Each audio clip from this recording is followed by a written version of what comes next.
आज SC/ST employ federation Shivalik और राष्ट्रीय लोकदल के राष्ट्रीय सचिव माननीय KP चौधरी जी का जन्मदिवस दिल्ली के कनॉट प्लेस में बड़े ही धूमधाम से मनाया गया। इस अवसर पर तमाम SC/ST एम्प्लॉयज़ ने KP चौधरी जी को जन्मदिन की बहुत बहुत शुभकामनाएं दी और उनकी लंबी उम्र की कामना की। मैं आपको बता दूं माननीय KP चौधरी जी के बारे में कि ये हमेशा निरंतर SC/ST एम्प्लॉयज़ के अधिकारों के बारे में आवाज़ उठाते रहे हैं और उनके हक हकूक़ के लिए लड़ते रहे। तो इसलिए मैंने तो जो सीखा है यही सीखा है कि भाई बात को सीधी सीधी करो, बिल्कुल जैसे साफ सुथरी बात को ज्यादा अच्छा है। और कितने लोग सोने की चम्मच लेके पैदा हुए हमारी कौम में, मुझे तो नहीं पता।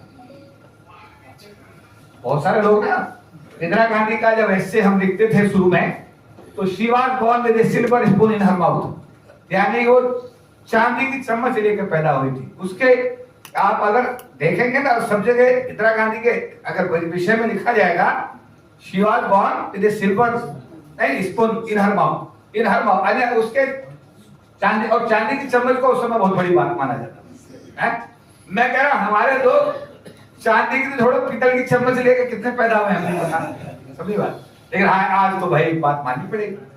आज तो भाई बाबा साहब अम्बेडकर के आशीर्वाद से आज हम कनॉट प्लेस में जन्मदिन मना रहे हैं।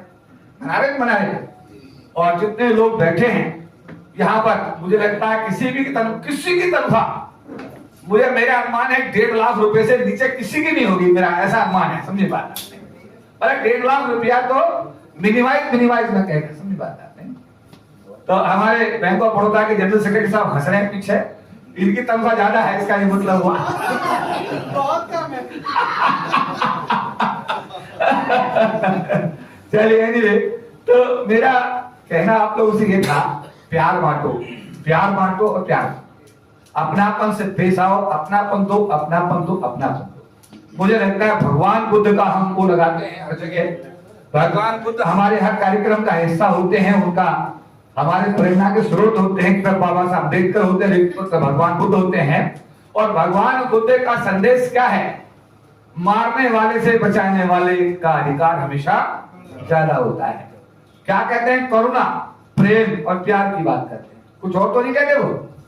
तो ऐसा है कि अगर हम वास्तव में भगवान बुद्ध को अपने जीवन में उतार लेते हैं, तो मैं कहता हूँ 100% समस्या अपने आप खत्म हो जाती है। अब पिछले दिनों बहुत सारे सोशल मीडिया पे पोस्ट आए, तो बहुत सारी अपने लोगों ने बातें की अपने अपने तरीके से, बटोगे तो कटोगे। अब सवाल ये, फिर उसने सवाल एक ने कहा कि यार हम तो मंदिर जाना चाहते पर हमें जाने को नहीं देता, तो हम तो वैसे ही बांट रखे। तो सामाजिक जो व्यवस्था है, सामाजिक व्यवस्था कहीं ना कहीं उसमें बहुत ज्यादा गुंजाइश है। भारत की जो सामाजिक व्यवस्था है उसमें बहुत ज्यादा गुंजाइश है। सही है। जब शेड्यूल कास्ट का कलेक्टर होता है तो उसके पैर छूने में किसी को तकलीफ नहीं होती, और शेड्यूल कास्ट का गरीब आदमी गांव में होता है तो उसकी साथ में अत्याचार करने में किसी को तकलीफ नहीं होती। ये बात सही है। जब मायावती मुख्यमंत्री बन जाती हैं तो बड़े बड़े लोग उनके पैर छू के गौरवान्वित महसूस होते हैं, ये सही बात है। और जैसे मुख्यमंत्री के पद से हटती हैं तो ठेक चमारी कही जाती है कि चमारी, ये बात सही है। हमारी पहचान इस देश में इस आधार पर बना दी गई। हमें करना क्या है कि डॉक्टर अम्बेडकर बहुत सारी चीजें हमको दे कर गए, हमने उनका दिया हुआ रिजर्वेशन तो खा लिया, अपने बच्चों को भी हमने बहुत आगे कर दिया। लेकिन हकीकत बताएं आपको कि डॉक्टर अम्बेडकर के परिवार में कोई आदमी IAS नहीं बना, IPS नहीं बना, उनके परिवार में कोई भी आदमी आज तक MLA नहीं बना, मिनिस्टर नहीं बना। वो कुछ दिन जरूर मिनिस्टर रहे नॉमिनेटेड सरकार में जब कानून मंत्री थे, और उसके बाद उन्होंने कानून मंत्री के पद से इस्तीफा दे दिया। आज तक उनके परिवार में इतने साल हो गए कोई MLA बना, कोई मिनिस्टर बना। कुछ दिन के लिए VP सिंह की सरकार आई थी तो प्रकाश अम्बेडकर जी को जो स्पेशल कोटा राष्ट्रपति वाला होता है, उसमें 6 साल के लिए उनको नॉमिनेटेड राज्यसभा दी गई थी। उसके अलावा उनके परिवार का कोई आदमी, लेकिन कितने लोग 131 लोकसभा के MP हमारे बन के जाते हैं 5 साल में जाते हैं। हमारे MLA 4200 MLA हर साल पूरे देश में 25% के रिजर्वेशन में पूरे विधानसभा में चले जाते हैं। ये बात सही है गलत है? अरे सही है गलत है? हमारे आईएएस 22.5% हिसाब से हर साल जब भी रिक्रूटमेंट होता है बनाए जाते हैं, आईपीएस बनाए जाते हैं। लेकिन डॉक्टर अम्बेडकर के परिवार का, या अगर वो अपने परिवार, अपने जो उनका ब्लड रिलेशन था, अगर वहां तक सीमित करते तो मुझे लगता है कि आज एक भी आदमी आईएएस ना होता, एक भी आदमी आईपीएस ना होता, एक भी आदमी लोकसभा का एमपी ना होता, एक भी आदमी एमएलए ना होता। ये बात सही है? मेरी बात सहमत है? अब हम ये देखो कि अपने जीवन में उसको कितना उतार रहे हैं, क्या हम लोग उसको अपने जीवन में कितना उतार रहे हैं? अम्बेडकरवाद की परिभाषा क्या है? अम्बेडकरवाद कहना क्या चाहता है?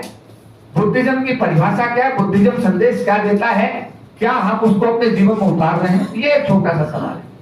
तो मेरा आज के सभा में आप लोगों को यही, जन्मदिन तो एक बहाना होता है, असल में तो ये है कि हम सब लोग इकट्ठे हों, एक दूसरे में प्यार मोहब्बत बढ़े, एक दूसरे के प्रति जो हमारा मिलना होता है, मिलना जुलना होना चाहिए, यही चीज है ना।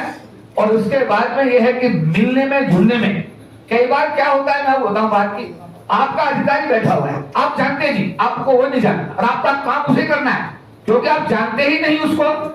जब आप उसको जानते ही नहीं तो आपका काम होता ही नहीं। मैं आपको बताऊं, मेरा एक केस था अजमेर के अंदर, और डायरेक्टर जो प्रोसिक्यूशन था वो शुरू का था। अब उसके पास जब केस गया तो एक additional director general RP Singh साहब, उनके बेटे यहाँ बैठे हुए हैं, वी आर रवि प्रकाश जी, उन्होंने फोन किया additional director general Rajasthan police ने कि अरे भैया वो एक तुम्हारे पास ऐसा केस आएगा झूठा, झूठे केस को जरा उसमें देख लेना, उसमें जरा उसमें आप जो है सेंक्शन मत करना। तो उन्होंने कहा जी नाम बताओ, तो उसने कहा नाम है केपी चौधरी। कह रहा है कि मैंने तो अभी सेंक्शन करी है उसकी। क्यों? क्योंकि ऐसा है, सारा जाट है, मरे मरे, अबे तो जाट रहे हो, शुरू का क्यों मार रहा तुझे? ये है, क्यों बता रहा हूं आपको बात है, इसका मतलब पता ही नहीं किसी को कौन क्या। प्रोसिक्यूशन उसने डायरेक्टर ने अपना सेंक्शन दे दिया, और उसके बाद भाई साहब उसने अदालत में अपना घसीटते रहे साल नहीं। मेरा कहना यह था कि संबंधों को बढ़ाओ, संपर्क को बढ़ाओ, एक दूसरे को जानो, एक दूसरे को समझो। अगर ऐसा करोगे तो मुझे लगता है कि निश्चित रूप से हम लोग अपने समाज को आगे ले जाने में कामयाब होंगे। समाज क्या बन गया? पहले तो एससी था, फिर एसटी बना, फिर ओबीसी हो गया, अब उसके बाद में एक माइनॉरिटी भी है। तो ये संयुक्त समाज के करीब करीब आज की डेट में ये डिप्राइव्ड कम्युनिटीज में आ गई सारी की सारी, शेड्यूल कास्ट भी, शेड्यूल ट्राइब भी, माइनॉरिटी भी और ओबीसी भी, ये सब करीब करीब एक ही नाव पे बैठा दिए। समझे बात? हाँ, इनका एक चीज चाहिए, वोट चाहिए, बाकी कुछ नहीं चाहिए। एक वोट चाहिए, बाकी कुछ नहीं चाहिए इनका। मेरी बात समझे बात? तो समझना पड़ेगा कि ये जो वंचित हमें बनाया जा रहा है, वंचित श्रेणी में डाला जा रहा है, हम सबको एकजुट होकर इकट्ठा होकर के, और मैं तो आज ये भी कहूंगा, कोई राजनीतिक निर्णय लेने की आवश्यकता भी पड़ती है ना, तो उसमें भी अब हमको पीछे नहीं रहना चाहिए। मेरी बात समझे बात? उस पर भी निर्णय होना चाहिए। कारण ये देश की आबादी, कहना काशीराम जी का पेन निकाल के दिखाते थे वो कि भैया 85% और 15% के हिसाब से, पेंजना जी ने एक मिनट उधार पेन देना, 2 मिनट के उधार पेन दे दो, अपना पेन दे दो। कैसे सुनाते थे? ऐसे सुनाते भाई, ये पेन है, इसमें ये 15% वाला जो आदमी है और ये 85% वाला आदमी है, ये लिखने का काम करता है, सारा काम तो ये करता है, लेकिन भैया ये कुछ नहीं करता, लेकिन फिर भी इसकी खोपड़ी में हमेशा बैठा रहता है। तो ये 15% कौन सा है? ये वो तंत्र है जिसको सामान्य जाति के रूप में जाना जाता है। 85 में कौन है? देश का शेड्यूल कास्ट, देश का शेड्यूल ट्राइब, देश का ओबीसी, देश का माइनॉरिटी। ये बात सही है? तो काशीराम जी ने यहीं से शुरू किया था 84 में अपना काम, और एक इस पेन से ले जाकर के उन्होंने भारत के सबसे बड़े जातिवादी प्रांत, जो भारत का भविष्य तय करता हो, जहां से भारत की लोकसभा का भविष्य बनता हो, उत्तर प्रदेश में 4 बार इस एससी समाज की बेटी को मुख्यमंत्री बनाने में ये पेन कामयाब रहा। काशीराम जी की ये पेन की पॉलिसी कामयाब रही। तो इसका मतलब मेजोरिटी में कौन है? ये 85%, और ये कौन है? 15%। अब जब तक आज के सर्वे भी ये बताते हैं कि जाति विशेष के लोग पूरे देश के बड़े बड़े पदों पर आज की डेट में भी कम से कम 88% में आज भी वही तैनात है। कैबिनेट सेक्रेटरी से लेकर के प्रिंसिपल सेक्रेटरी, उनका प्राइम मिनिस्टर से लेकर के भारत सरकार के जो सेक्रेटरी 97 उनको लेकर के, भारत के सारे गवर्नर्स को लेकर के, भारत के सारे चीफ मिनिस्टर्स को लेकर के, chief justice of India, supreme court के जजों को लेते हुए हाई कोर्ट के चीफ जस्टिस जजों को लेते हुए, मैं पूरा स्टेट के अंदर जितने चीफ मिनिस्टर उनके चीफ सेक्रेटरी को लेते हुए अगर सर्वे कराया जाए तो आपको जानकर ताज्जुब होगा कि करीब कितना 88% लोग एक ही जाति के सभी पदों पर बैठे हैं। एक जाति के, दो के नहीं, एक जाति, और बाकी 12% में पूरा देश। खुश होने के लिए होते रहो। हाँ, एक बात तो है, डॉक्टर अम्बेडकर ने हम लोगों को यानी शेड्यूल कास्ट समुदाय को निश्चित रूप से एक वरदान दिया। उन्होंने एक रोशनी दी। अगर वो कोलंबिया विश्वविद्यालय प्रोफेसर बनकर अमेरिका रह गए होते, अगर वो लंदन स्कूल ऑफ इकोनॉमिक्स में प्रोफेसर बनकर के लंदन में रह गए होते और वो भारत में आए होते, भारत में संविधान उन्होंने ना बनाया होता, तो मुझे लगता है कि ये जो रोशनी आई है शेड्यूल कास्ट समुदाय के घर में, इनमें एक भी आदमी सरकार की नौकरी में आने में कामयाब ना होता, और एक भी आदमी 131 जो एमपी बनकर आ रहे हैं उनमें एक भी आदमी लोकसभा के अंदर एंटर नहीं कर सकता था। क्योंकि राज्यसभा के अंदर आप देखिए, अभी पिछले दिनों एक पार्टी बनी, उसका नाम था आम आदमी पार्टी। उसने चुनाव चिन्ह रखा झाड़ू का। झाड़ू के चुनाव चिन्ह पर सारा वाल्मीकि, एससी समाज, गरीब समाज, वो सारा पंजाब का जो दिल्ली का एकजुट होकर उनके साथ आ गया। दुनिया के सबसे बड़े लोकतंत्र में सबसे बड़ी सरकार यानी कि 70 में 67 एमएलए मिले दिल्ली में। ये वर्ल्ड की सबसे बड़ी डेमोक्रेसी के एग्जाम्पल थे।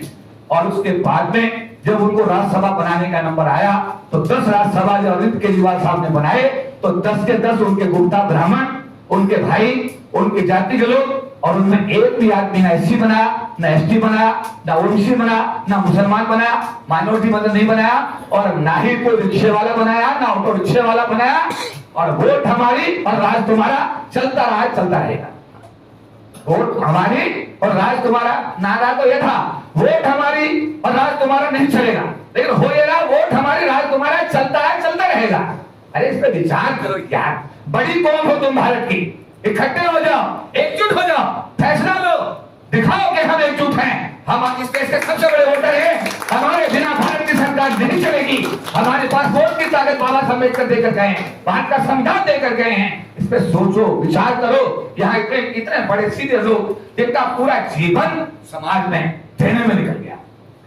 पूरे समाज में कोई ऐसा संत नहीं जिसको दिया ना गया, जिसको मदद ना की हो। कोई ऐसा व्यक्ति नहीं कि जिसको जोशी साहब ने मदद ना की हो। कोई ऐसा संगठन नहीं जिसको जोशी साहब ने आर्थिक सहयोग, कोई ऐसा सामूहिक विवाह नहीं बच्चों का, 50 लड़कियों का, 100 लड़कियों का, जिसका पूरा का पूरा सारा जो है भाई साहब जोशी साहब, माननीय जोशी साहब की तरफ से सारी चीजें उनकी तरफ से की गई। और आज के देश के अंदर अगर ऐसे लोग लोकसभा में ना जाएं, ऐसे लोग अगर संसद में ना जाएं, तो इनका घाटा नहीं है, ये समाज का घाटा है। ये समाज के लिए एक सोचने की बात है। तो मेरा निवेदन आपसे ये है कि ऐसे लोग हैं जिन्होंने देने की नीयत उनकी थी, उनकी है, और वो देते रहे और मरते दम तक देते रहेंगे। लेकिन अगर उनके कलम में आप सबके सहयोग से थोड़ी ताकत और बढ़ जाए तो मुझे लगता है कि इसका फायदा आपको ज्यादा होगा, देने वाले जो उधर बैठे उनको फायदा। क्योंकि आप जोशी साहब के बारे में हौस खास में रहते हैं। कितने लोग हौस खास में रहते हैं हमारे? रेयर एंड रेयर, अकेले जोशी साहब। दामाद आईएएस हैं दिल्ली में, सेक्रेटरी हैं सरकार में। दूसरे दामाद ज्वाइंट सीपी हैं पुलिस में, आईपीएस है, वो भी दिल्ली में पोस्टिंग है। अपना पक्का कारोबार है, पर बाबा साहब की बहुत बड़ी कृपा है, तो कोई कमी नहीं है। लेकिन अगर ऐसे लोग पावर में आते हैं कि कलम में बाबा साहब अम्बेडकर और आपके सहयोग से अगर मान लिया कोई और ताकत बढ़ती है तो इसमें भला किसका होगा? समाज। किसका भला होगा? किसका भला होगा? तो इन सभी बिंदुओं पर भी हम लोगों को गहन चिंतन और मंथन करने की जरूरत है। क्योंकि आज मेरा ही जन्मदिन है और मेरी क्या स्थिति रहती है, चाहे रामला मैदान की रैली हो, चाहे तालकोटरा स्टेडियम का कोई कार्यक्रम हो, चाहे विज्ञान भवन का कोई कार्यक्रम हो, ओपनिंग बल्लेबाज की जिम्मेदारी मुझे ही दी जाती है हमेशा। तो आज मेरा ही जन्मदिन है। धन्यवाद। नियम तो ये कहता था आपको दूसरा आदमी आकर के मंच का संचालन करता, तो मैंने इससे पहले ये समझा कि पहले थोड़ा हम लोग सामान्य चर्चा कर लें। हम लोग एक थोड़ा